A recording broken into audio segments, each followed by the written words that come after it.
Namaste and welcome to the Festival of Bharat. My name is Kamal Madi Shetty and you're tuned into season 4 of the Festival of Bharat. We are a platform that believes in having open and frank conversations about Bharat with no holds barred. And today we are going to do just that with a very special guest that we have, Ahmed Shariff ji. Ahmed ji hails from the city of Mysuru. His family lived in Saudi Arabia for more than a decade and moved back to India in the year 1998.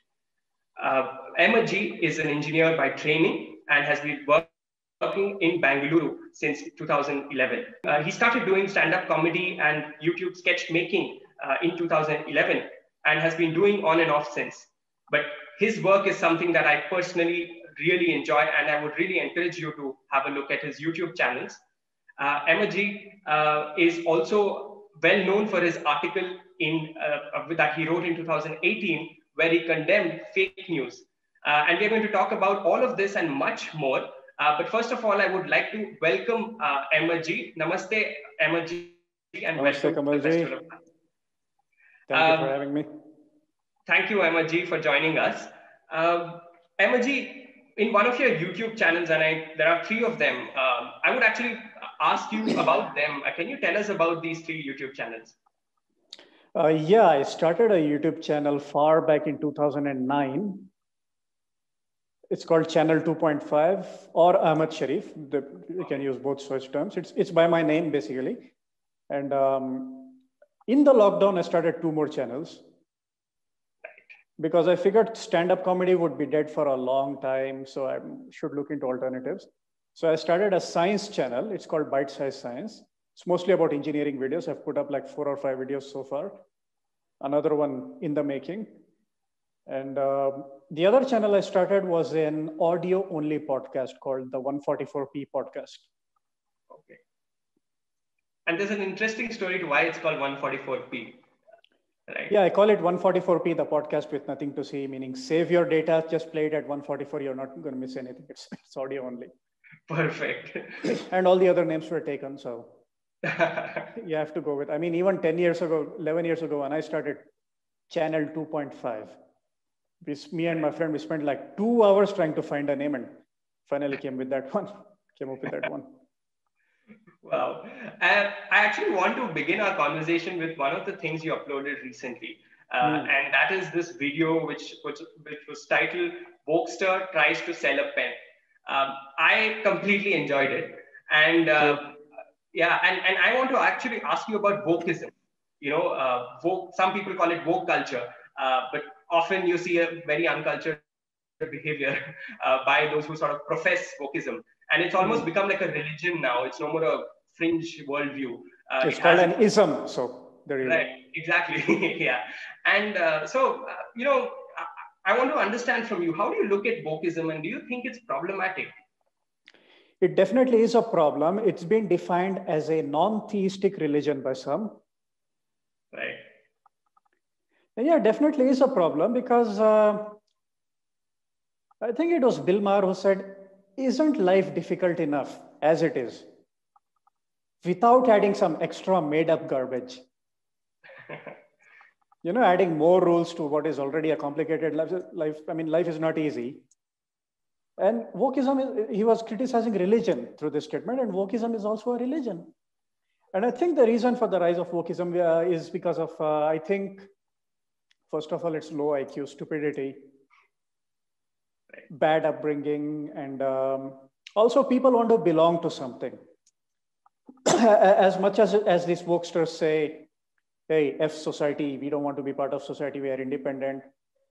Well, they're also a group. They're also a part of something. I mean, we humans are social creatures.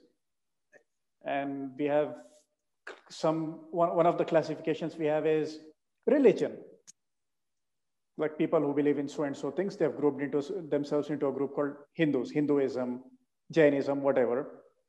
And you have a bunch of weirdos with wacky beliefs and they call them, they belong to wokeism. And yeah, I personally have faced a lot of problem because of them. Everyone's fed up with them if you think about it. Can you actually tell us about that? You know, especially in the stand-up comedy scene, how does it play out there? I mean, did you sort of face something in your own personal experience? See, the thing with religious people is, because you compared wokeism to a religion. What is religion? It's a set of rules at the end of the day, right? But the thing with traditional religions, some people might call them conservative, right wing, as opposed to wokeism, which is more of a left wing, liberal kind of thing. The thing with the traditional religions, established religions, is some people might call them wacky, crazy, whatever. If you're an atheist, you might look down upon religion. But the thing with religious people is, you know exactly what brand of crazy they are. I mean, they have a set of rules. Like, for example, when you're talking to a Muslim, for example, oh, you know, this guy doesn't drink, he doesn't eat pork, so let's avoid those things with him. A Hindu, they have their limits. Everybody have their limits and their boundaries, whatever. Wokeism is different. I won't compare wokeism to religion because with wokeism, you don't know what the rules are. They keep changing on a whim. Right. Like the problem I have faced is, I say something which I said last week or even yesterday, and today all of a sudden it's been declared off limits and offensive. Right. I won't face this with, say, a conservative traditional Hindu, for example, because I know what exactly their limits are, what topics to avoid in front of them. But wokeism is crazy, man. There are different level of crazy, these people. Like, it's not a question of whether you'll offend them, it's just a question of when. Every day some new thing is declared offensive or sexist or racist or this is or that is. And I'm like, when was this off limits? Man, I didn't get the memo. It's very difficult to deal with these people. Right. And I think it's quite natural that wokeism gets accompanied with its own brand of censorship, right? Yes, exactly. We are seeing, social media posts, for example, they are censored, and especially by big tech companies.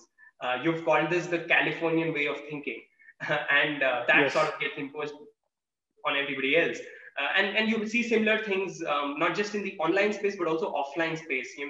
Authors getting boycotted or deplatformed, as they like to call it. How do you look at this relationship between wokeism and censorship? Hey, you know who else used to ban books? Burn them, actually. The Nazis. Right. So how are these people any different than the Nazis they condemn? And I think hate speech should be allowed, despite what these woke people say. Like, if you don't like a book, like most of them ban the book without even reading it. This reminds me of what they did with Ayatollah Khomeini and Salman Rushdie.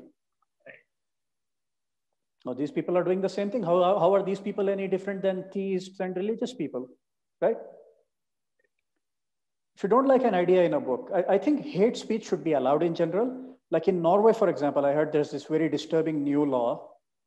I mean, thankfully, we live in India where such things are not happening yet, and I hope they never happen. But in Norway, like, used to be the norm that in these Western civilized, so-called civilized woke countries, like if you express a disturbing opinion in public, you could actually face legal action, which is very wrong, because who decides what is right and wrong, right? Now in Norway, I heard, like, even if you privately say something to someone, even that is counted as a crime. And you could face legal action and persecution for that, which is very, very wrong, which could actually backfire. Because most of these wokesters, some of them, not all of them, a lot of them come from a good place. They want to do good for society. They think in their childish, deluded mind, they think they're doing good for society. But the reason I'm saying hate speech should be allowed is because if we have Norway-like laws, people will just pretend to be good people. They'll hold a lot of disturbing views. I had held a lot of disturbing views. I come from a very conservative small town background. And I changed over the years, the 10, 12 years that I've been in Bangalore. I've changed my mind on a lot of things. Why? Because I was able to express myself freely. I was able to show that wrong side of mine. And people around me, that gave them a chance to notice what I was doing wrong and correct me, have a debate with me, change my mind. This is why hate speech should be allowed, so that you get a chance to correct people and change their hateful views. be it homophobia or against a certain religion or community or whatever, right? If you suppress hate speech, they'll keep that all bottled up and they'll go start a cult. Right. And I think it's so important that things can be resolved through debate rather than just censoring people. But if you ban people, if you don't even allow them to talk, how will you? I mean, that's authoritarianism, right? Right. In a way, it's also, I think, when it comes to the fields of education, you see wokeism a lot on campuses, especially in the US. And I mean, the whole idea of education is to prepare you for, the world outside, the real world outside. And this kind of does exactly the opposite, isn't it? Exactly the opposite, yeah. So, especially in the US, because I listen to a lot of US Western podcasts and I'm hearing some really, really disturbing things. There's actually a term for this. It's called snowplow parenting. Right. Let me explain that, because in Indian context, it doesn't make sense. Like, it snows in Western countries and you have these things called snowplows, which is something like an earth mover, which moves the snow out of the way so that your car can drive. So that is the allegory here. Like, parents also, they behave in such a way that they don't let their kids face any difficulty in life. They act like snowplows, just clearing the way for them. Right. So their child just goes through life, never facing any adversity, any difficulty, any tough situation. But your parents are not going to be around forever. Right. You step into the real world and you actually deal with a disagreement or a negative situation. These kids, they're also sometimes called the daycare generation. They are not equipped mentally to deal with this. So these people, they just hang out among themselves. And see, since I come from a tier 2 city, the accusation against us small town people, tier 2 city people, village people is that dehati type, like they don't have a world with, like they live in the small bubble. But when I moved to the big city, Bangalore, what I noticed is these people also have their own bubble. Exactly. They claim to be very cultured and worldly wise and everything, but they don't know about people who are, forget the other side of the world. They don't know about people living like 100 kilometers away from them in another town. Believe me, when I came to Bangalore, just 125 kilometers from where I live, I moved. Right. It's like an alien culture sometimes. Just how different these people are, how ignorant they are. And they are their own brand of intolerant. They think they are better. They think they are very liberal and tolerant, but no. Say something about their holy cows and see how they explode. Absolutely. Yeah, I think we have like examples, so many examples to that effect. In fact, I actually want to, shift focus slightly and talk about, one thing that you just mentioned, and that is intolerance. And it sort of brings me to the next question that I had in mind. And that is, and you've been outspoken about this, you've spoken about this previously as well, which is the narratives about Muslims in India, right? Or should I say victimhood narratives. And be it those propagated by the Indian media, or be it the way West looks at India. I mean, on one day we are told that India has become intolerant, quote unquote, and the other day we are told that India is taking away citizenship of Muslims. And if you read papers like the NYT or the Economist, it's almost like suddenly religious minorities have become like second-class citizens in India, etc. So, I mean, I want to come to what motivates that a little later, but I want to ask you, how do you see these narratives, juxtaposed with the reality of Muslims in India, be it from your own, I mean, drawing from your own personal experiences, or, just as an observer? Look, man, first of all, intolerant doesn't mean you're a bad person. Right. It can simply mean that you have a low tolerance for stupid nonsense. I don't think intolerance is a bad label. I'm intolerant, and I'll say it proudly. There are some things I don't tolerate, and everybody has that. You have some things that you don't like. Now, coming to the topic of Muslims in India, they're often compared to blacks in America. Like, you can see in the phrasing some of the things they say about blacks over there in the US. Here, our Desi liberals are just copy pasting the same thing. Yeah. You know, they're learning all this nonsense from there. Now, the difference between blacks and Muslims is that blacks have been historically disenfranchised, don't you think? Yes. They were kept as slaves. There is generational poverty there. Right. But I don't think Muslims in India have suffered the same thing, have they? Right. I mean, correct me if I'm wrong. No, absolutely. Yeah. We didn't have it as bad as the blacks. Yes. And it's not like we're treated as second-class citizens here. That being said, I must say there is animosity among religions, but that's just because there definitely is animosity and disagreement between different religions. Right. Like Muslims don't like certain things about Hindus. Right. Like there is no, like Muslims might frown upon, say, a Hindu drinking alcohol because we really look down upon alcohol consumption. Likewise, there are many things Muslims do which Hindus don't like eating beef, for example, or even eating meat, some vegetarian sects of Hinduism. Right. So that difference of opinion will be there. Right. But we are getting along still. Why? Because we are tolerant to some extent. We don't like things about each other. I mean, if you agree with each other 100%, what is there to tolerate? Huh? Right. I think that's the goodness of the people here in India, that we are a tolerant society. And despite these differences, we somehow get along. And there definitely is friction, 100%. I'm not, I mean, you would be living in a fool's paradise if you say, oh, it's all communal harmony and rainbows and sunshine and little rabbits running around. That's not the situation, let's face it. There definitely is communalism, intolerance, and animosity, which is why we should be more responsible with our words and be careful not to spark disturbance in what is a delicate situation. We should all act responsibly to maintain this fragile peace, as I see it. But the media seems to be doing the exact opposite. I mean, they don't care if towns burn, if people die in riots.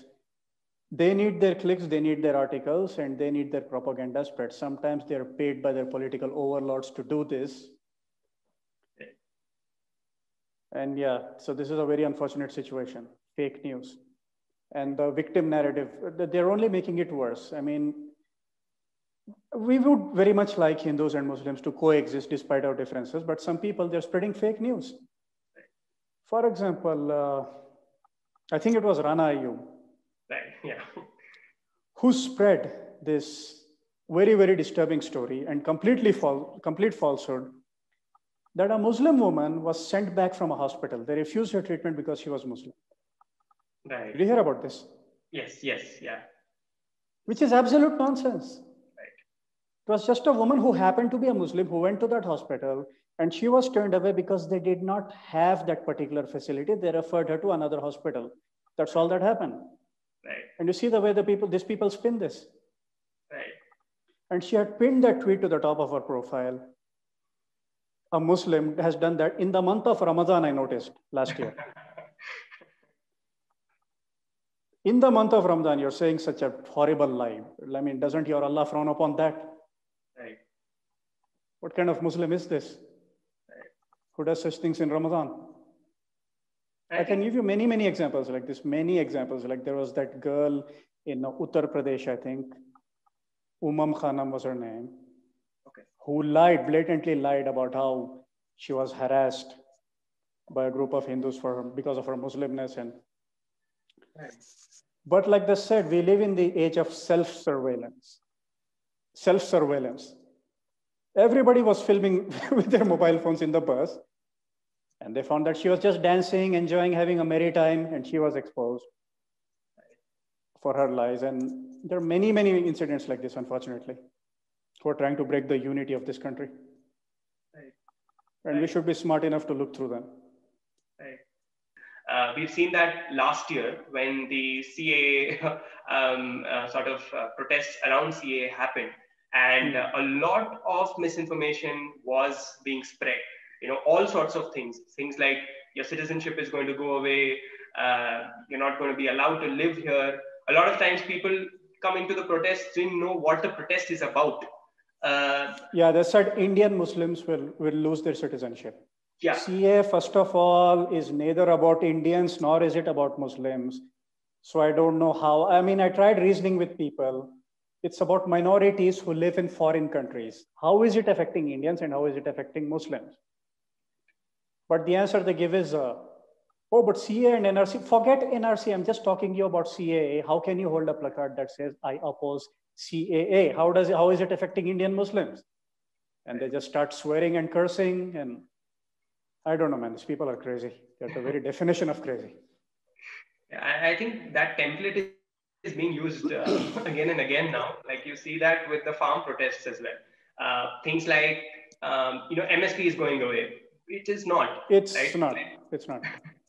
and it's the same template being used again and again. So you take one thing and then sort of extrapolate to something completely different, and then you sort of protest around that. The government has not even touched MSP. They said nothing about MSP. It's going to be untouched, unaffected. It's not mentioned in the laws because they're not doing anything about it. It's going to be there. They're not touching MSP. Right. Now people have taken that as MSP is going to go away. No, it's not true. I don't see why there is so much opposition to it. I mean, last week I had a conversation with a very good friend of mine, Harbir Singh, a farmer. He told me there are definitely a lot of flaws in the law which we can look at. But these laws, the agricultural laws, they are coming from a good place. Yeah. To say that, oh, the government is exploiting farmers and all this is absolute nonsense, because these opposition governments, they had the exact same provisions in their manifestos, by the way. Right, exactly. Now that the ruling government does it suddenly becomes a wrong thing. Right.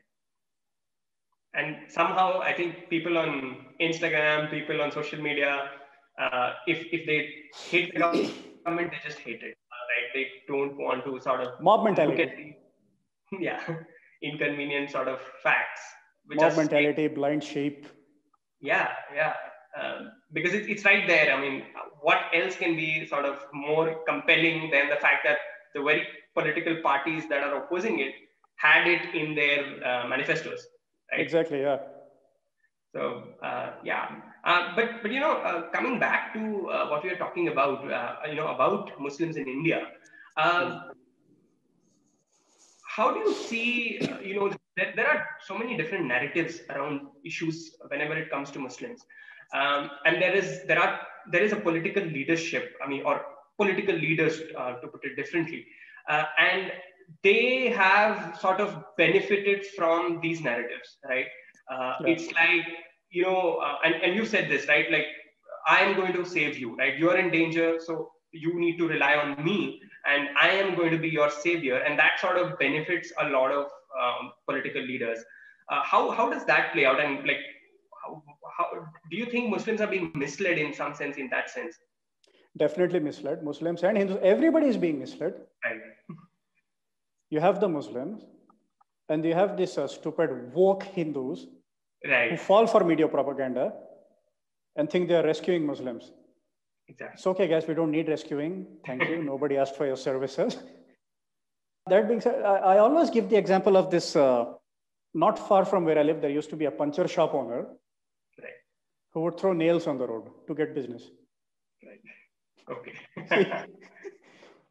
I mean, if somebody tomorrow, if some company invents puncture-proof tires, yeah, the first people to object would be these puncture shop owners. I mean, if there is no problem, how can you sell your solution? Yeah. So there are certain political parties who, first of all, they have no economic achievements to speak of. They don't know how to run a country. They suck at their job. They suck at governance. They can't say, hey, we improved the GDP or we did this or that. And the only thing they can ride on is exaggerated narrative of minorities being persecuted and everything. Like I said, once again, disclaimer, I'm not saying everything is all is hunky-dory in India. There are definitely problems, but not as bad as these people say it is. First of all, they create a problem, right, which is not there.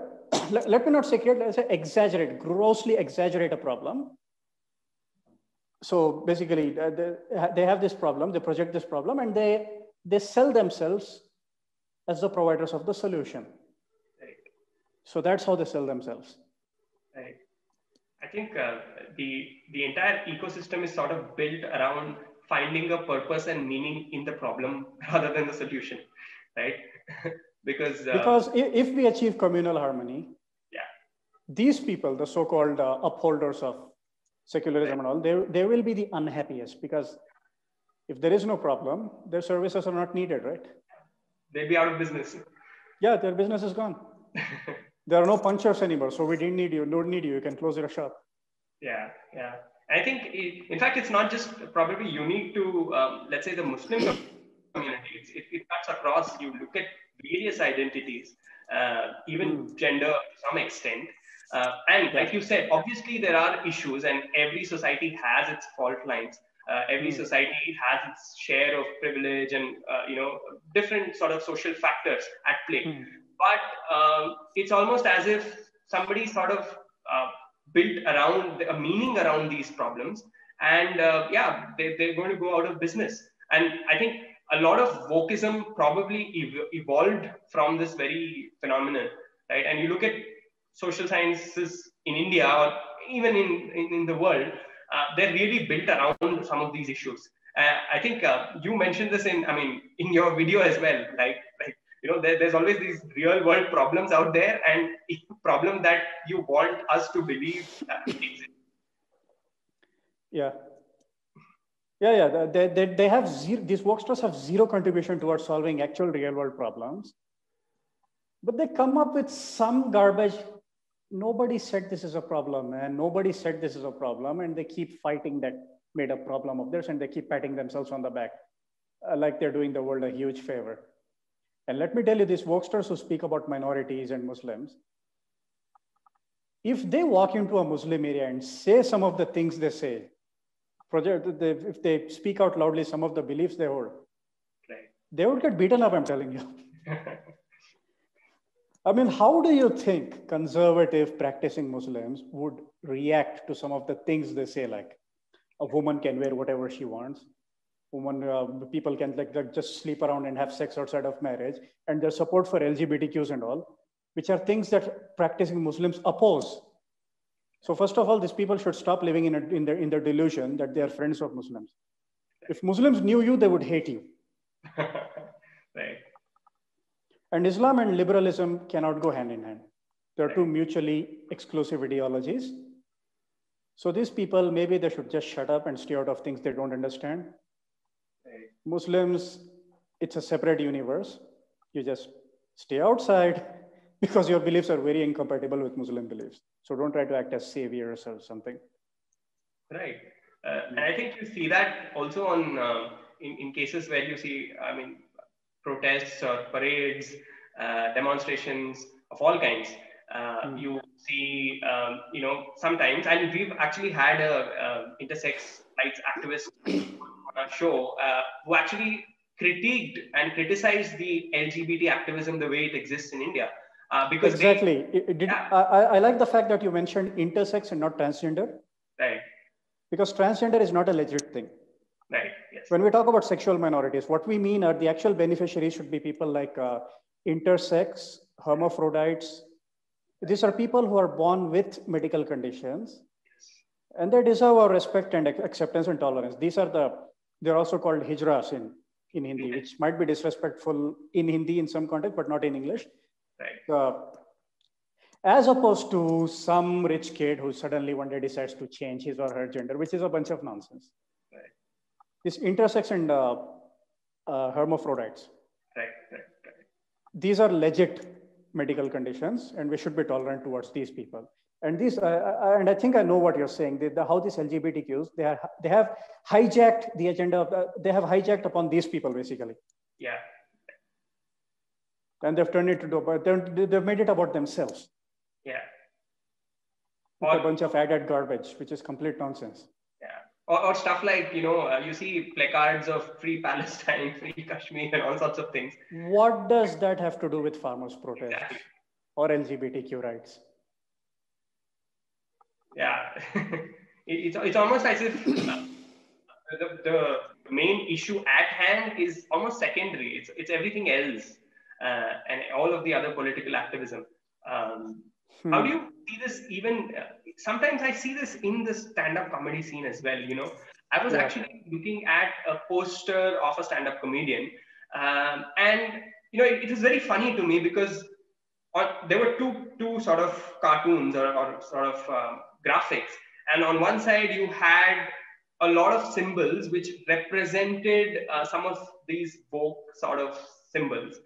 You had a fist, which I guess represents workers' rights. You had similar symbols like that, and on the other side you had just one thing, saffron. It's almost as if this is what is stopping LGBT rights in India, and everything else really, all of the other things are in place, and saffron is the enemy, and to put it bluntly, Hindus are the enemy, right? Especially politically, and that sort of makes me wonder. Again, it's almost like political activism disguised as LGBT activism in a way. Have you come across things like these, either in stand-up comedy or otherwise? Yeah, yeah. These people are a bunch of idiots. I think they should just limit themselves to low IQ stuff like sex jokes or family WhatsApp groups or whatever. I don't think these people are experienced and nuanced enough to deal with these topics in a mature manner. Even I am not. Even I don't touch those issues. You need to live a life. You need to get to a certain age. Comedians like, say, for example, George Carlin or Dave Chappelle. George Carlin was also off topic on a lot of things. Even Dave Chappelle is not ironclad. He's not bulletproof. Even he makes a lot of mistakes. I feel some things he gets wrong. Right.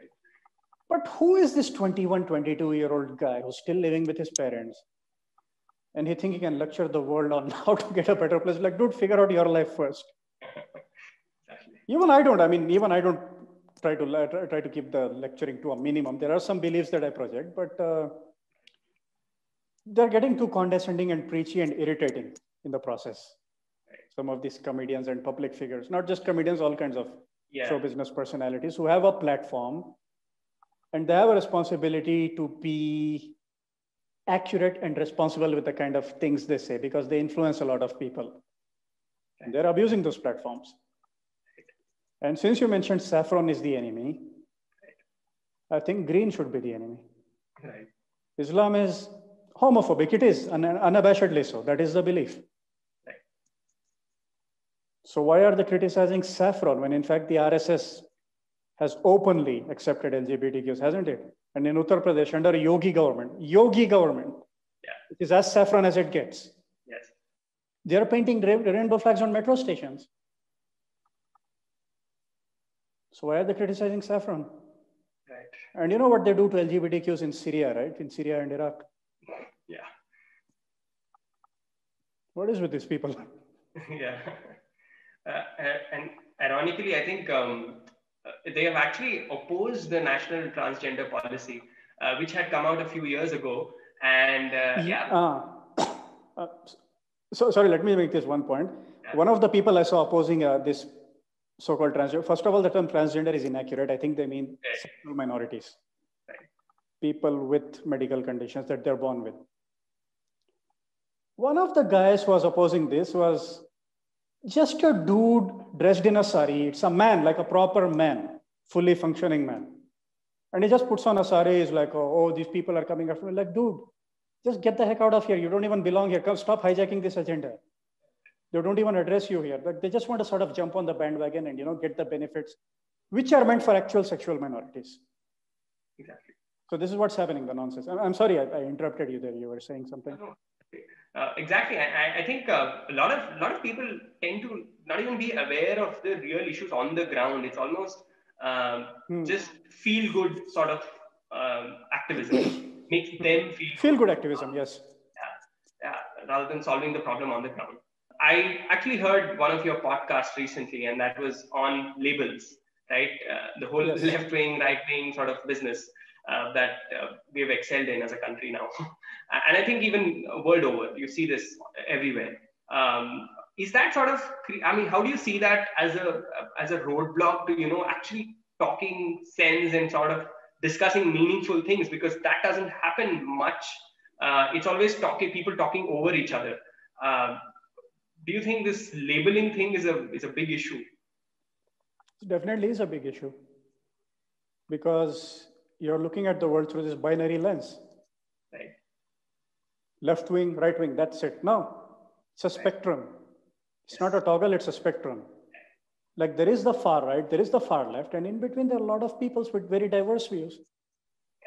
Which is why I am not comfortable calling myself a right winger. I'm accused of being, hey, this guy's a right winger. Like, what do you mean by right winger? Some people have a very wrong idea about the right wing. When I say, if I would call myself a right winger, what I mean by that is, I just believe in right wing economic policies. Right. Otherwise, culturally, I'm quite liberal. Right. Yeah. So we should be careful before ascribing. That was the whole point of my podcast, the Labels podcast. It's on 144p. You can check it out. We've talked about this in a lot more detail. Right. Can't just label people in right winger or Nazi or whatever. And even the so-called right wing does this. They call people libtards or whatever. Yeah. They just like to fight. Yeah. Right. Especially on social media. Right. I think it's almost as if you just don't have a better argument, so you just label the person. I think that's a good tip. And that's what it devolves to, right? Like even during, say, for example, the CAA protest. Right. I don't do this anymore because I've completely lost hope in people. I tried reasoning with some people. Can you tell me why do you oppose this? And when you're about to make your point, when you've cornered them, and these people know they have been caught, they don't have a leg to stand on, they just resort to name calling and label calling. That's what they do. Right. Because they have no strong argument. Exactly. Besides, like they've compared, some people have compared it to, it's like playing chess with a pigeon. Pigeon has no idea what it does. It'll just take a crap on the board and leave you. Right. Right. And, I actually wanted to ask you about, there is so much of information overload, right? That we face on an everyday basis.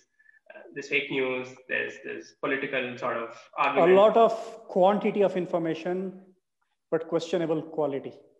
Right, exactly.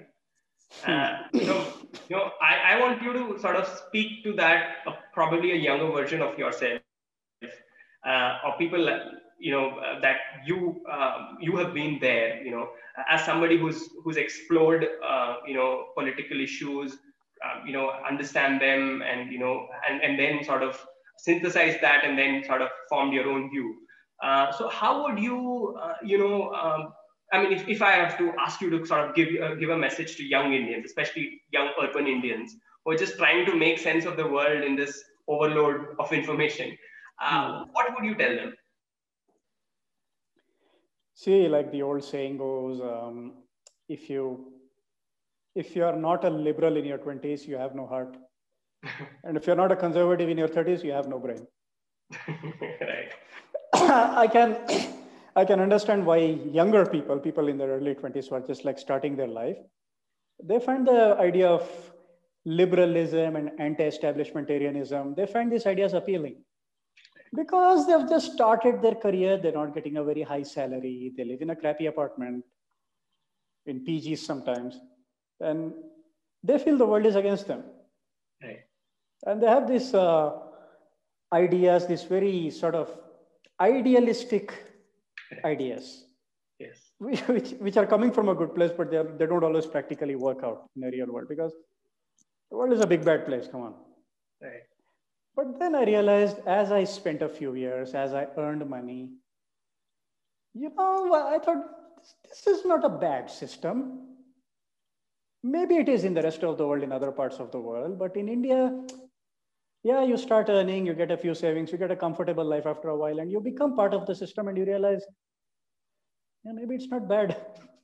Right. So you stop fighting with the system and you become part of the system. Right. So just have patience, make the right decisions, like become a player in society, become a useful contributor, you will make progress. Right. So that's what I would say to young people. And also, the world is not as evil as they say it is, because most of this media is, they should definitely pass some laws to make these things a crime. A lot of fake news is spread because it's actually a business model called rage clicks. Right. Make you angry, make you emotional, get you worked up, so you'll actually click and read that article. And these people get their ad revenue. Right. Sometimes they blatantly publish a lie and the article gets like 100,000 views. They know it's wrong. But then later they'll publish a retraction or something which doesn't even get 5% of the traction. But hey, they already made their ad revenue. What do they care?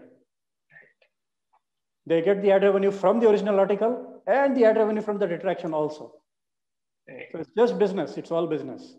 So be careful, use your brain, read between the lines. Don't believe everything you read in the media. Right. And no, communism and socialism are horrible ideas. Don't fall for them. Right. Ahmed ji, it has been a very fascinating conversation. And I think we've talked about a wide variety of issues and topics. Thank you so much for joining us. And anything you would want to tell us, where to sort of find you, where are you performing, and where can we look out for your content? Where am I performing? Wouldn't I like to know the answer to that? No, because it's comedy live productions have gone down. Just before I started this convo, a friend of mine told me his show got canceled. Oh, okay. It definitely is a tough time for the industry. Right. But the good news is I also spoke to my doctor friend today who said the corona crisis is pretty much over. And that new strain thing, I think it turned out to be a nothing burger. Hope so. Yeah, I mean, there's only been like one COVID death in Karnataka these days. And okay. I think COVID crisis is pretty much over, but we still have a long way to recovery, the industry. Right. Because first of all, it's a very non-essential service, let's face it. Yeah, right. People are not dying or starving if they don't get their dose of comedy. But like Steven Crowder said, every business is an essential business for the businessman running it. Right, yes, absolutely. I mean, society might say comedy is not useful, but for us, it is everything. Yes. It's our life. We lost everything. Yes. So let's see, right now, after this meeting, I'm going to inspect a venue actually, hopefully get a series of shows starting there. Wonderful. And hopefully live shows will come back again in full swing. We'll do some socially distanced shows first, play it safe. And hopefully we'll get back in full swing by the end of this year. Let's hope 2021 will be a better year for all of us. And meanwhile, I have shifted my writing and production energies towards sketches, live sketches on YouTube. Yes. So you can check out my 3 channels. It's one is with my name, Ahmed Shariff. I just released a sketch yesterday. Yes, that was hilarious. Which one? If guys behaved like girls on Instagram. Yeah. Spent like a month making it. You can check that out. It was hilarious. And then, of course, I have my podcast channel, 144p, and the science channel, Bite Size Science, which I might put on the back burner because comedy industry is recovering faster than I expected. Okay. So I might divert more attention there, more energies there. One day, hopefully, I plan to get those channels running as well. Let's see. So yeah, once again, you can find me on my 3 YouTube channels, Ahmed Shariff, Bite Size Science, and 144p Podcast. And of course, search for my name on Twitter, on Facebook, Instagram. I'm very new to Instagram. I only have like 100 followers. And also I'm joining Parler. Right. It's like Twitter without the censorship, Parler. It's a very good new platform. I encourage people to join it and make it successful. Right. And hopefully replace Twitter, which is... and it's censorship and sort of policing. Yeah. Perfect. Thank you so much, Ahmed ji, for joining us. Thank you for having me, Kamal ji. Absolute pleasure. And to our viewers, please do subscribe to both our channels. We have 2 of them, Festival of Bharat and Chitti Media, because we will be posting content on both of these platforms. We'll be back with another very fascinating conversation. Until then, take care and namaste. Namaste, Jai Hind. See you soon.